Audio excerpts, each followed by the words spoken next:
Olá, boa noite, tudo bem? Seja bem-vindo, seja bem-vinda a mais um programa Fim de Tarde, na noite desta quinta-feira, hoje, 29 de fevereiro do ano de 2024. Eu falar em transposição, o que é a transposição, né? Muitos servidores públicos, principalmente aí o pessoal que já trabalharam, muitos já estão aposentados, né? Aguardando a tão sonhada transposição. Hoje nós vamos falar quem é que tem o direito, quem é que já foi transposto, como que está essa situação ali, né, em Brasília, nos ministérios ali que cuidam dessa área específica. Nós temos uma pessoa aqui que conhece mais do que ninguém essa questão da transposição. Nós estamos recebendo hoje aqui como nosso entrevistado, o poeta Antônio Barros Neto, poeta. Ninguém conhece como Antônio de Barros Neto, tá bom? É poeta para todo mundo, o estado de Rondônia conhece, né? Até fora do estado é muito conhecido popularmente como poeta. Ele que é presidente da Associação dos Servidores em Transposição do ex-território para o estado de Rondônia, que é a Sertron, que está aí. Eu ouço falar, olha só, eu que não sou rondoniense, estou aqui em Rondônia há 19 para 20 anos que cheguei aqui, eu ouço falar de transposição praticamente há 20 anos. Eu falo em relação a Rondônia, que tem outros estados aí, tem Roraima, tem outros estados aí que também já foram territórios, né, que já estão aí também nessa briga da transposição. Mas Rondônia, praticamente há 20 anos que eu ouço falar dessa questão de transposição. Conheço algumas pessoas que conseguiram já aí, né, que foram transpostas aí para a União. O que é? É um servidor estadual, principalmente aqueles na época que não tinha ainda o estado de Rondônia regulamentado, era um território ainda, né? Era um território enfim, e que já se aposentaram e estão aí aguardando serem transpostos para a União, né? E com certeza tem uma melhoria de vida, de qualidade de vida também, que é o sonho de todos nós, né? Poeta, seja bem-vindo ao nosso programa Fim de Tarde. E eu queria que você já se apresentasse dizendo um pouco quem é o poeta e como criou, como se deu aí a ideia da criação da Acertron. Seja bem-vindo. Boa tarde, Eliseu. Para mim é uma honra estar aqui no seu programa. A transposição, ela tem uma longa história, né? Uma tradição aí de... Eu sou policial do ex-território, do quadro federal. Eu fui para Brasília requisitado em 86 e lá eu consegui passar para federal. Nessa época de 86 eu passei para federal, apesar de ter feito a opção em 81. Quando eu passei para federal, a Polícia Civil do ex-território de Rondônia passou para o quadro federal, os demais não passaram, só nós. Então eu vi a necessidade, eu era assessor parlamentar, levei a ideia a um parlamentar, ao deputado da qual eu era lotado. Você foi transposto? Você já é transposto em que ano? Em 1982. Em 82? Era de direito, mas não era de fato. Em 86 que eu consegui. Aí eu fui para os parlamentares e falei, olha, o pessoal de 82, que 81 tudo bem, fizeram a opção, de 82 até 15 de março de 87, foram contratados pela União. Falei para o meu deputado. Não tinha o Estado ainda instituído, né? Não tinha. Então, esse pessoal, quem mantinha o vínculo, que pagava, era a União. Correto. Então, que a gente chama tutela da União. E assim nós apresentamos, o meu deputado ia sair para o Executivo, pediu para mim procurar outro deputado. Eu procurei o Nilton Capixaba. Correto. Foi líder da bancada há muito tempo, muito atuante. Aí eu apresentei para o Nilton Capixaba o rascunho, o anteprojeto, para ele... Do que seria a transposição. Transposição até 15 de março de 87. Correto. Que até então eu entendia que só ia até 15 de março de 87, com a posse do primeiro governador eleito. Certo. Então, antes do governador eleito, era impossível um governo que não existe contratar 10 mil servidores. E assumir essa bronca, né? E assumir essa bronca. Só se for o filme do futuro, né?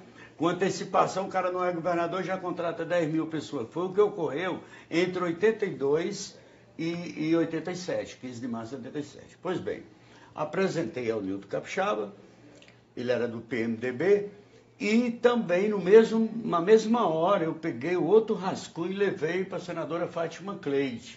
Correto. Então, apresentei para os dois. Pela minha experiência de Congresso Nacional, eu sabia que uma PEC iria pensar a outra. E eu não sabia qual que andaria mais rápido.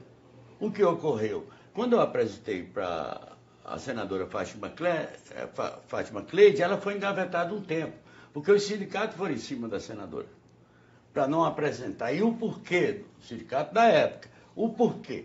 Porque se você passar para federal, seu sindicato vai perder sua arrecadação.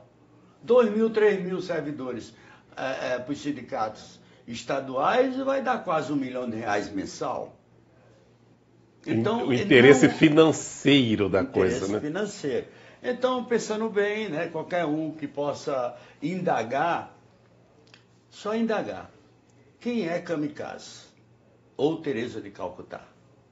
Para querer passar 4.000 servidores, para perder 4.000 arrecadação. Então, isso não existe. Os sindicatos sempre criaram dificuldade com a senadora.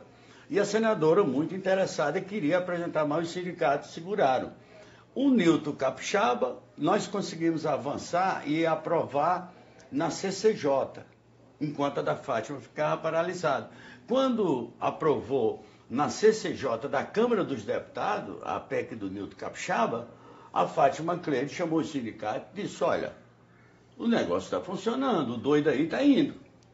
Já está na comissão especial, já passou pela CCJ. A Fátima Cleide tira a PEC e apresenta. Ela desde o começo era favorável, diga-se de passagem. Ela era pressionada pelos sindicatos da época.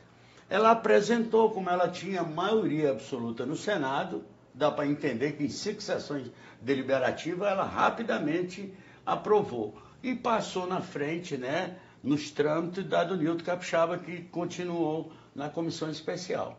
Portanto, a do Nilton Capixaba foi obrigado a pensar dela. Juntar dela. Que a dela disparou, até dela porque disparou o Senado tem muito mais força, com certeza. Né? E ela tinha maioria absoluta. Enfim, porque não pode votar 2 matérias do mesmo assunto. Correto. Como a dela estava adiantada, votou. Aí foi o pessoal até 15 de março de 87. Como nós temos tempo aqui para fazer assim uma retrospectiva mais profunda do assunto, eu digo, até 15 de março de 87, foram 4.000 servidores para o quadro federal, aproximadamente. Ficou de fora os professores leigos, né, que chamam leigo, ficou de fora o desvio de função policial, ficou de fora os aposentados e a quebra de vínculo, quem tinha pedido demissão ou foi demitido, ficou de fora.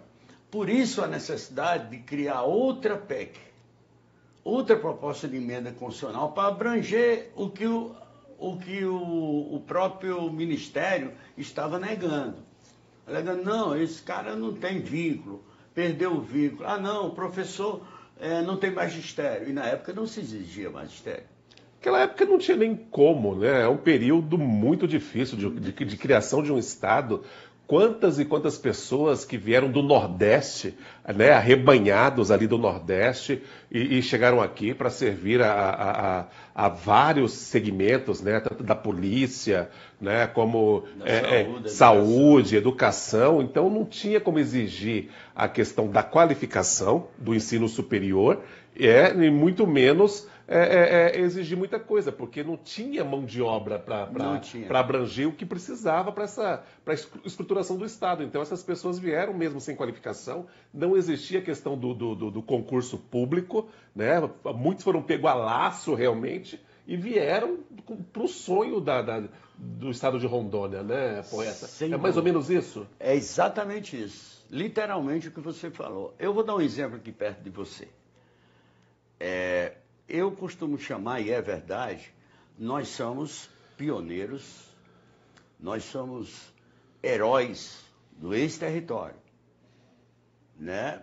O que acontece? Naquela época, o governo, Jorge Teixeira, nos meios de comunicação do Brasil, até na Voz do Brasil, convidava as pessoas para virem para Rondônia, para aqui habitar, porque havia um complô muito grande da Europa e principalmente dos Estados Unidos para internacionalizar essa parte da Amazônia, que era uma terra esquecida. Então, eu vou dar um exemplo perto de você que sou eu. Eu cheguei em Colorado do Oeste em 1981. Aí havia uma vaga para policial, mas ninguém queria, morria de medo, porque Colorado do Oeste, fronteira cheia de pistoleiros, de tudo que é mau elemento. Próximo da Bolívia ali, né? Próximo à Bolívia, ninguém queria. Eu, um jovem, né? Um jovem que desconhecia o perigo, desconhecia o que realmente eu estaria entrando. Eu fui me inscrever. Eu ainda fiz uma redação. O meu amigo Domingos Francisco Barbosa, nem redação ele fez. Hoje ele passou para a Federal em Amapá, mas está com um processo também, o Domingos, para passar para a Polícia Civil. O que acontece? O Domingos só mandou os documentos dele. Eu lembro como fosse hoje, que em 81 chegou um avião que na época da chuva passava 6 meses sem transporte, né? De Colorado do Oeste a Vilhena. Ilhado. Aí chegou um avião, né? Que vinha um avião da TAP, Transporte Aéreo da Amazônia, e levaram para a delegacia 2 sacos plásticos assim, meio amarelo. Aí o delegado abriu, era minha arma. E puxou minha carteira policial de dentro. Distintivo. Carteira policial escrito Polícia Antônio de Barros dentro. Quando ele me entregou minha arma, a minha mão fez isso. Porque eu não tinha noção do peso. Né? Minha mão baixou assim. Então você tira. Não havia concurso. Até 1988, não havia concurso nem para professor, nem para agente policial, para escrivão. Nada, nem para perito. Eu tenho amigos meus hoje que eram perito. Né? Só tinha o 2º grau e era perito criminal. Então, veja bem, aqui foi uma necessidade, até hoje, nós somos heróis vivos. Do mundo inteiro, eu estive pesquisando na internet, coisa... Nós vamos retomar esse assunto, o poeta, muito interessante. Eu conheço muito a cidade de Colorado. Morei agora em Cerejeiras, fiquei 10 anos em Cerejeiras, naquela região. Eu vou citar nomes aqui para você que você vai lembrar, com certeza, de policiais que vão estar aqui. Alguns estão nativos até hoje, alguns já estão aposentados, né? Conhecidos meus ali naquela região, mas enfim. Dando continuidade ao meu raciocínio, eu estava falando que em Colorado do Oeste todos entravam sem documentação, era pego literalmente no laço, né? Hoje você tem que ter nível superior e tal. Nós passamos do ex-territorial 4 da Polícia Federal em termos de remuneração, vantagem e direitos. Então, aí, cerca de 21 mil, bom salário para nós da época. Mas eu costumo dizer que nós somos heróis vivos. Sim. Eu fiz uma pesquisa na internet muito profunda. Geralmente você tem heróis 10, 20 em cada país e tal, assim, que ainda está vivo, herói mesmo. Nós somos bandeirantes aqui. Nós enfrentamos tuberculose, malária, beriberi e outras doenças tropicais aqui da área, né, da umidade da Amazônia. Né? Nós não estávamos preparados com esses anticorpos. Muitos morreram, perderam sua vida. Nós, policial, perdemos muitos colegas em tiroteio, né? Com traficante altamente armado. Então nós temos aí os heróis vivos. Nós temos hoje cerca aí de 6 a 8 mil, vamos dizer, já passamos 6.500 para o quadro federal, falta passar aí aproximadamente 8 mil para o quadro federal, depois eu vou dizer até 91, né, que é a tutela da União, e essas pessoas ainda estão vivas para contar a sua história. Isso é inédito, eu fiz a pesquisa. Você não tem 1000 heróis em nenhum país do mundo ali, 1000 heróis que estão vivos contando sua história, né? Tá, mas o que me chama a atenção, desculpa te interromper, poeta, mas o que me chama a atenção em relação ao seu trabalho à frente dessa associação é você estava já transposto, ou seja, o seu já estava garantido, né? Você prestava serviço ainda ali de assessoria parlamentar no Congresso Nacional, né, para alguns parlamentares rondonienses, como você colocou, e você estava com a sua vida tranquila. E mesmo você vendo ali de início uma certa rejeição em relação a se criar essa lei e buscar essa transposição dos seus colegas que não tinham sido beneficiados igual você foi, o que te chamou a atenção para você ir fazer esse engajamento e buscar essa equiparação, né? Buscar os mesmos direitos para os seus colegas do mesmo período que você. Magnífico, isso eu me arrupei todinho. Você fez uma pergunta, uma colocação muito profunda. Eu me emociono. Quando eu fui apresentar para o meu deputado, eu falei, deputado, aqui tem quase 10 mil pessoas que foram contratadas pela União, porque não havia governo eleito. Por que você não apresenta uma PEC, uma proposta de emenda para beneficiar? Aí eu mostrei a lei para ele, o rascunho de tudo que eu tinha. E também havia um trabalho oficial muito bem feito do Juscelino e do Dr. Valdir Vargas, né? Que eu levei a ideia para eles. O que acontece? O meu deputado disse, poeta, eu não posso apresentar, você é meu assessor. Eu não sei o que é que os sindicatos vão... Os sindicatos têm que pedir. Aí eu fiquei morto de alegre. Naquela época não havia celular, eu peguei o telefone do deputado, tranquilamente, só isso que precisa, o sindicato, ele falou, pede para ele me pedir, que eu apresento. Eu não posso apresentar, porque você é meu assessor, só você. Consulta as categorias. Aí saiu e foi embora. Aí eu morto de alegre, pego o telefone, sincero. Digo, olha, aí me der não sei o que, tal. O cara, pá, desliga o telefone, quase me dá uma surra pelo telefone. Meu Deus. Aí eu ligo pro Sind de Saúde, do mesmo jeito. Por todos os Sind da vida e algumas associações, todo mundo foi contra, porque ia perder seus filiados. Os associados. Os associados. As mensalidades, né? Aí eu estava lá, o deputado voltou, não sei porque ele voltou do caminhão dele, aí eu estava cabisbaixo, olhando pro telefone, né? Olhando assim, ele falou, ei, eu não disse para você? Ele nem sabia o que eu tinha ouvido. Eu não disse para você que eu só poderia apresentar. O que eles disseram? Foi contra. Ele falou, não posso ir contra as categorias. Você não representa as categorias. Aí eu tinha uns meses de férias com ele, a raiva, a revolta, no bom sentido, foi o que me fez fundar a Sertron. Eu tinha recebido uma diferença de retroativos que todo mundo vai morrer recebendo aí 1 milhão ou mais, esse pessoal que está sendo transposto. E eu tinha recebido uma grande diferença. Aí eu negociei com ele, peguei 2 meses de férias e desci para cá. Cheguei aqui, quem está me ouvindo, de Paraná, Ariquemes, Ouro Preto, até Cabixi, Pimenteiras e Guajará-Mirim sabe que eu fui. Aí eu fui nas rádios, televisão e tal, e contei a minha ideia. Sabe quando eu vim com 800 assinaturas. Filiados. Associados ali já. Associados e de todas as categorias. Aí, morto de alegre, né? Voltei para Brasília, cheguei para o deputado. Está aqui, eu sou representante de todas as categorias, que eu tenho todas as categorias aqui. CNPJ aberto, tudo. Sindicato legalizado, aberta, tudo ok. Tudo legalizado, a razão jurídica da Sertron, igual está hoje. Aí o deputado disse, olha, eu vou sair para o executivo, tu procura outro deputado que eu não me incomodo. Aí foi onde eu contei para você que eu procurei o Nilton Capixaba e a Fátima Cleide. Então, a revolta, eu fui para o meu sindicato, o meu hoje, que hoje sou vice-presidente e primeiro secretário, né? O Simpfetro, ali em frente ao Aquário Salvotel. E na época eu consultei o presidente da época, né? Ele disse, pô, poeta, que ideia sua, cara. Nós temos maior facilidade de ter aumento. Tu vai botar mais gente para o quadro federal. Quando a gente for pedir aumento, eles vai onerar a União. Olha só, eu olhei que pensamento. Aí eu balancei a cabeça assim, eu digo, como é que é?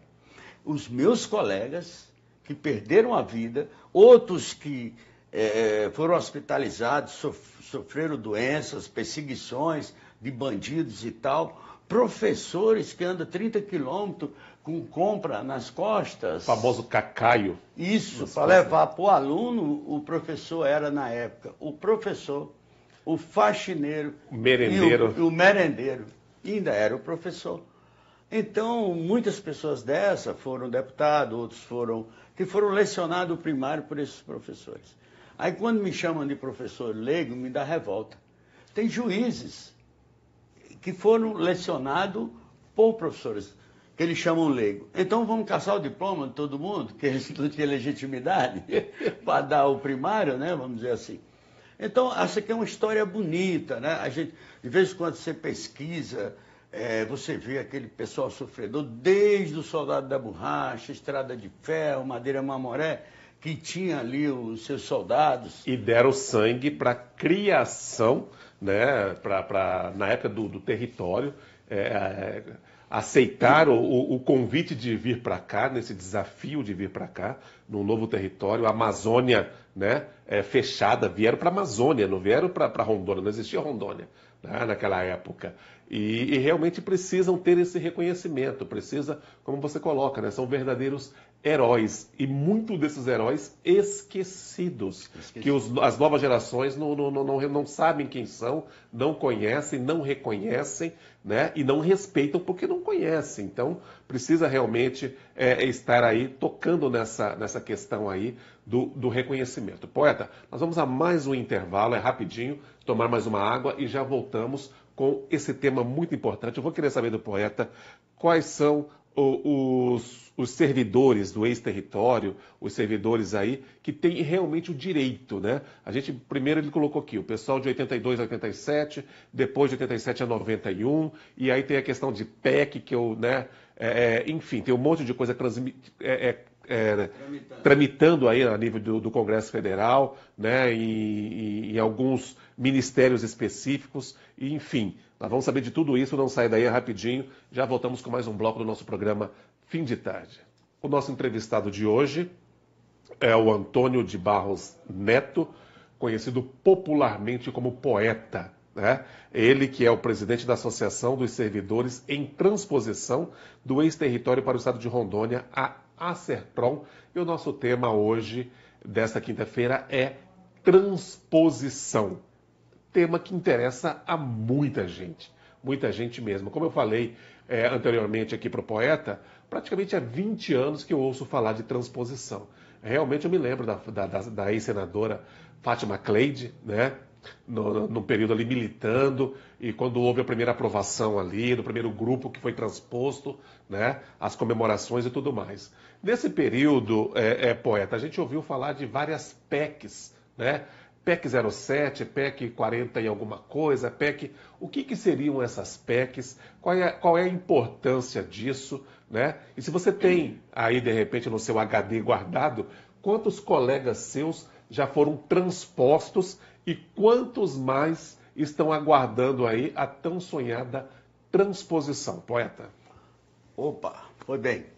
Vamos aqui. Nós temos já, para o quadro federal, pela PEC, pela emenda 60, que é até 15 de março de 87, cerca de 6 mil e poucos servidores. Que foi a primeira etapa. Primeira etapa. Correto. Já estão todos transpostos. Já estão transpostos. Até 87. Até 15 de março de 87. Correto. Aí, ficou de fora, como eu havia mencionado antes, professores por causa de escolaridade, aposentado que dizia que não tinha direito, pessoas que pediram demissão, mas quem demitiu foi o governo do Estado, ou quem demitiu diretamente foi o governo do Estado, é autoridade incompetente. Atos de autoridade incompetente é ato nulo. Por isso que o cara tem direito de transpor hoje, por incrível que pareça.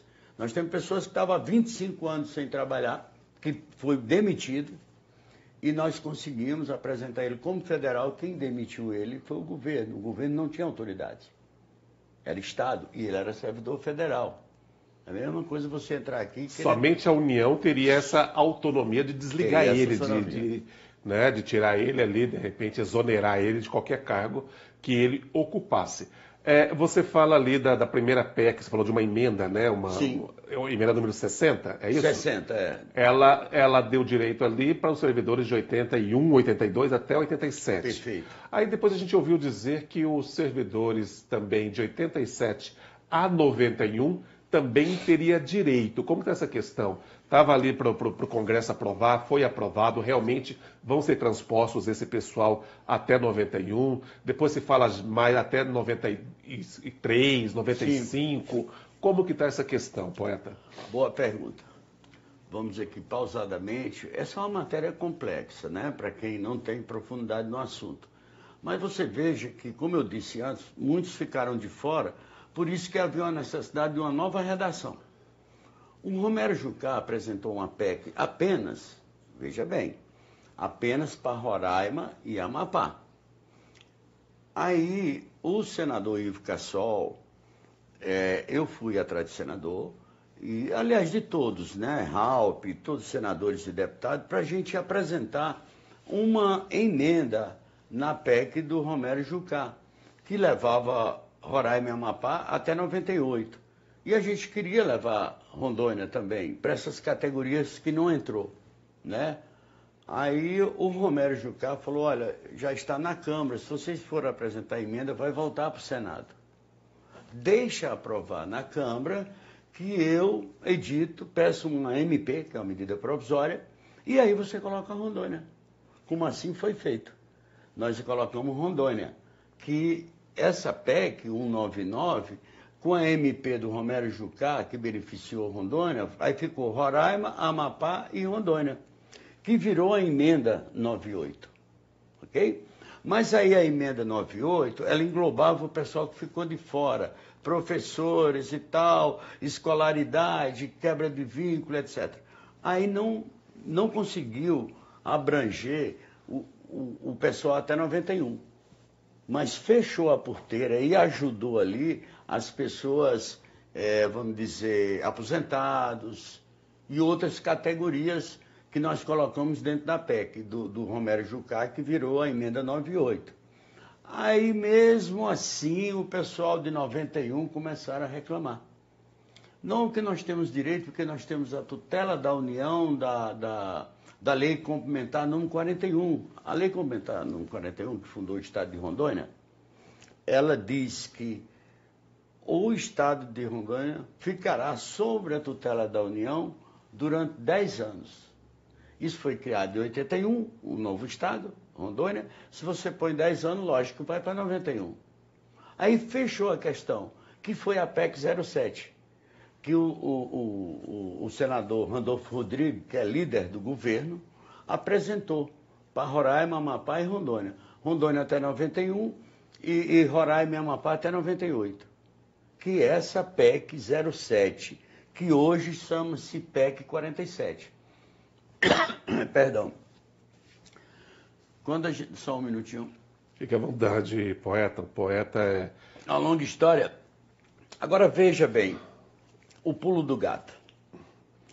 Quando nós aprovamos na CCJ, na Comissão de Constituição e Justiça, da Câmara. Do Senado. A PEC 07. Correto. A PEC 07. Aí que leva até 91. Que leva até 91, okay. Bem colocado. Ok. Que leva até 91. Acabou a legislatura, certo? Acabou a legislatura, aí foi a eleição para deputados e senadores. Com a nova legislatura... E presidente também, né? E presidente também. Com a nova legislatura, todos os aspectos do país inteiro, elas têm que ser... zeradas. Você tem que pedir, né? Tem um número de assinaturas para desarquivá-la. Senão, ela é extinta.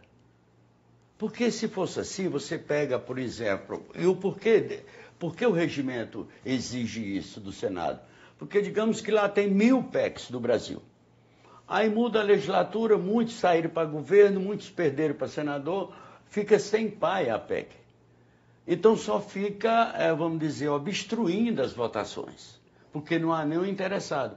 Então, para poder desarquivar, eles arquivam todas, para poder desarquivar você teria que ter 39 assinaturas de senadores. Solicitando o desarquivamento daquele documento, daquele projeto de lei. Perfeito. Que ainda não foi aprovado. E tem muitos que, às vezes, existem situações ali que é muito complexa também, ô poeta, que tem projetos de lei que o Senado aprova e está resolvido. Né? E tem aqueles que têm que ter o aval da Câmara também, e acontece o inverso também. Tem projetos de lei que a Câmara aprova, sai todo mundo comemorando aquela coisa toda, mas tem que passar pelo crivo do Senado também, né? Que é o Congresso Nacional. O Senado, 81 senadores, né? Dos 27 estados, né? E o Distrito Federal, e já a Câmara, 513 deputados federais, representando aí todos os estados também. É mais complexo ali a tramitação, são várias comissões, às vezes, que tem que passar ali pela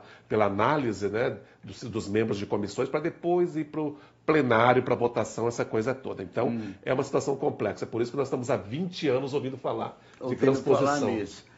Como eu ia colocando, para vocês entenderem a complexidade e os grandes interesses por trás disso, é feudos de advogado. Tem deles que saiu na Forbes como um dos 60 advogados bilionários do Brasil. Tudo vem aqui, ó, de transposição. É um feudo de advogado poderosíssimo que não tem o menor interesse que isso seja resolvido administrativamente por uma PEC. Que aí você entra, faz o protocolo aqui na SANF e daí você passa para a federal. Eles boicotam. Eu vou dar um exemplo. Porque eu estou falando isso e provo. Quando eu falo, eu provo. Vejamos. A PEC 07 foi aprovada na CCJ por unanimidade. Todos os presentes ali aprovaram. Mudou a legislatura, nós precisávamos desarquivar a PEC 07, senão ela seria extinta. Não houve muito interesse. Não houve muito interesse, é tanto que tem um prazo para você desarquivar. Sim. Faltava 12 dias para a PEC ser extinta. Quando eu acordei para Cristo, eu pensava que todos os sindicatos estavam brigando, que tudo... O que os sindicatos fizeram? Emudeceram-se, convenceram os parlamentares a não mexer no negócio. Não todos os parlamentares, é lógico. Aí nós acordamos para Cristo. A Sertron, que vocês estão aqui para me desmentir, que eu filmei na hora, foi a única entidade que foi buscar desarquivar a PEC. E conseguiu. E conseguimos. Nós conseguimos mais do que as 29 Essa assinaturas. PEC que nós estamos falando é até 91. Até 91. Até 91, beneficiando os servidores até 91. Eu vou perguntar para o poeta, mas ele vai me responder depois do nosso intervalo, como que fica essa questão que já tem burburinhos aí, que servidores até o ano de 95 podem ser inclusos aí na transposição até o ano de 95. Então, vamos saber se isso realmente procede, se tem algum projeto em relação a isso, se já tem aí alguma PEC, né, algum projeto de lei, alguma emenda, enfim, se tem ideia, se o sindicato é favorável, se está fazendo alguma movimentação nesse sentido. Mas eu abordei no bloco anterior, eu vou levar essa pergunta para o nosso entrevistado, que é o poeta, a questão da turma, né, até que ano esses servidores terão direito, porque 91 já está garantido, né? Já foi votado e aprovado, está garantido. E existe aí a possibilidade de se elevar aí até o ano de 95. Por que até o ano de 95? E se realmente existe essa possibilidade, e se o sindicato que você representa, né, a tua categoria que você representa, poeta, é favorável à inclusão ali dos colegas até o ano de 95? Veja bem, 100% favorável. Quer dizer para você que, só fazendo um adendo aqui, o pessoal até 91, que é a PEC 07 aprovada, como você bem disse, pelo Senado por unanimidade, hoje se encontra na Câmara com o número 47. Lá, aqui no Senado, já foi até 91, como você bem colocou. Até 91 foi. Falta só bater o martelo na Câmara, que é uma matéria de consenso, não vai haver dificuldade. O problema é que apresentaram uma emenda na PEC 07, um senador, e essa emenda ela não foi muito bem aceita pelo governo. Impossibilita o governo de cumprir. Então, esse texto tem que ser modificado ou suprimido. Como você mexe na Câmara, mexendo uma vírgula, tem que voltar de novo para o Senado. Por isso essa demora. Se não tivesse apresentado emenda nenhuma, o que iria acontecer? Já teria sido votado há muito tempo, até 91. O pessoal já estava... Então, de 91, o Senado já aprovou, a Câmara falta aprovar, que hoje ela se transformou na PEC 47. Perfeito. E já passou por algumas comissões ali, são várias comissões, né, que às vezes tem que passar. As comissões já aprovaram. Falta 100%. Só colocar em pauta. Só em pauta. Pronta, e ir para o plenário poder votar. E votar. Aí, como houve uma apresentação de uma emenda, que ela não é bem vista, é chamada de jacaré. Jacaré é quando você coloca um texto dentro de uma PEC que não cabe. E tenta empurrar. Tenta empurrar. Então, é inconstitucional e não há a menor possibilidade do governo cumprir. Não vou entrar no mérito, né, porque... Enfim, agora vamos a uma questão que você me perguntou. Por que 95? Eu vou citar um exemplo que aconteceu na votação da PEC 07. Aprovou por unanimidade até 91 na CCJ. Mas existe a chamada emenda de plenário. O Confúcio Moura estudou um documento profundamente, inclusive pela legislação jurídica do Senado, oficial. O advogado Iacertron apresentou documentações para o senador Confúcio Moura que havia documentos robustos que a União manteve sobre sua tutela aí até 95 e não só até 91. Embora que na lei complementar esteja mais explícito. Mas nós buscamos os mesmos pré-requisitos de 91 que levam até 95. O senador apresentou. O senador Confúcio Moura é um senador muito pé no chão, raposa velha, no bom sentido, conhece profundamente. Ele não iria embarcar numa aventura se ele não tivesse conhecimento de causa. É tanto que o doutor Alexandre entregou a documentação na mão dele, ele estudou e mandou ainda para a diretoria legislativa do Senado, jurídico do Senado, analisar a constitucionalidade. Voltou para a mão dele dizendo que sim, era constitucional até 95. Ele apresentou. Mas o senador Marco Rogério, que era o relator, ele não acatou a emenda de plenário do Confúcio Moura até 95. Que é para favorecer os servidores até o ano de 95. Está nesse ciúme aí, porque foi o Confúcio que apresentou, ou não? Eu não sei essa questão de ciúmeira, né? Ele achou que não, sei lá, que era inconstitucional e que não deveria. Ele achou até, depois eu fiquei sabendo, que ele disse que ficou com medo de atrapalhar o texto, né? Embora que não foi aprovado na CCJ, ele disse que ficou com medo de atrapalhar até 91. Ora, só que ele acatou a emenda de Roraima, do senador de Roraima, que por sinal muito polêmica, né? Que vai até 98. Roraima até 98. Até 98 está tranquilo. Eu digo, mas para nós, teve uma emenda lá até 98, como você bem colocou, do senador de Roraima, que está fora do contexto do governo, do Ministério. O Ministério vê que é impossível. Então, de qualquer jeito, a PEC vai voltar para o Senado de novo, porque com certeza vai ser subtraído esse texto ou vai ser modificado, porque ficou uma coisa muito, né? Uns chamam de jacaré, outros dizem que a ideia era atrapalhar. Outros chamam de jabuti. Jabuti, Então é isso daí, nós estamos aguardando. Aí 95, como bem só para ser redundante mesmo, 95 tem documentação robusta e nós somos a favor até 95. Há um lobby muito forte dentro da Câmara dos Deputados, já sendo feito com os líderes de bancada para acatar numa emenda lá, pode ser uma emenda de plenário, pode ser uma emenda de relator, uma emenda aglutinativa, para fazer isso na Câmara. Uma vez que nós não faríamos, eu seria contra. Por exemplo, se não tivesse havido nenhuma emenda, se não fosse se mexer na PEC 047, nós seríamos favoráveis, porque iria realmente atrapalhar 91, que teria que voltar para o Senado. Uma vez que essa emenda desse senador de Roraima mexeu na PEC, que o governo vai mexer, senão ela não vai ser votada, ela vai ter que voltar para o Senado.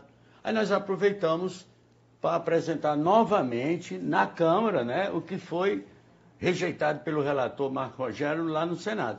Vamos apresentar na Câmara, como ela vai voltar para o Senado, aí nós vamos fazer um lobby fortíssimo com o senador, mostrar a documentação do senador, que ele continua sendo relator, vamos mostrar para o senador que realmente é constitucional, que não é jacaré nem jabuti, e que está ali a documentação robusta, e nós todos, né, vamos convencer o senador a acatar, que é o relator, Marco Rogério. E eu tenho certeza que ele tem um bom coração e as pessoas estão já conversando com ele, ele deve acatar dessa vez.